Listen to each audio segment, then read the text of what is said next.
سب سے بڑی نسبت، اگر نسبتوں کی ایک لائن لگائیں تو نسبتیں گننا شروع کر دیں۔ ایمان لانا حضور کی ذات پر، اللہ پاک اس نسبت کو بھی قبول کرتا۔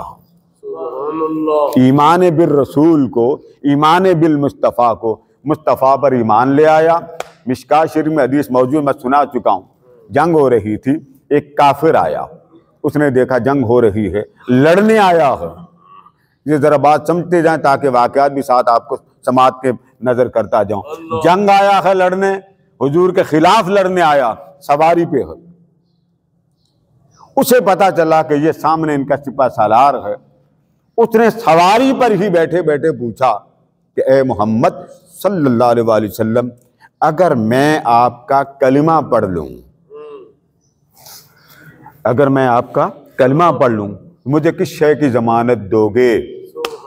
حضور علیہ السلام نے فرمایا اگر تو کلمہ پڑھ لے میں تجھے جنت کی ضمانت دوں گا۔ کس کی؟ جنت کی۔ اس نے سواری پہ ہی کلمہ پڑھ لیا۔ اس نے سوچا اس رسول کا میں نے کلمہ پڑھ لیا، اب میں نیچے اترتا ہوں، حضور کی قدم بوسی کر لوں۔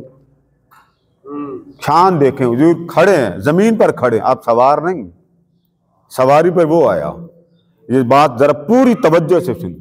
اس نے سوچا میں نیچے اترتا ہوں اور حضور اکرم صلی اللہ علیہ وسلم کی قدم بوسی کر لیتا۔ نیچے اترنے لگا، پاؤں پھسل گیا، وہیں اس کی وفات ہو گئی۔ ٹھیک، اب واقعہ سمجھ میں آ گیا کہ نہیں؟ کتنی دیر لگی اس کو گفتگو کرنے میں؟ بس اتنا سمجھ لیں، اس نے صرف اتنا کہا کہ اگر میں آپ کا کلمہ پڑھ لوں تو مجھے کس شے کی ضمانت دو گے؟ حضور نے ضمانت دے دی۔ اسے یقین ہو گیا اگر روئے زمین پر کوئی کسی کا ضامن بن سکتا ہے وہ مصطفیٰ کی ذات ہے۔ وہیں اس کی وفات ہو گئی۔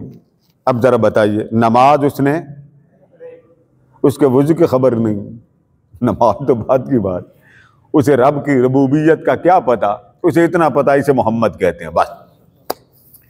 ڈیڈ باڈی سامنے پڑی، میت سامنے پڑی، اب ذرا نوٹ کریں، لڑنے آیا ہے، حضور کو دیکھ کے ڈھیر ہو گیا۔ حضور علیہ السلام نے صحابہ کو بلایا، فرمایا اس دنیا میں جس نے کسی جنتی کا چہرہ دیکھنا ہو اس کو دیکھ لے۔ سبحان اللہ۔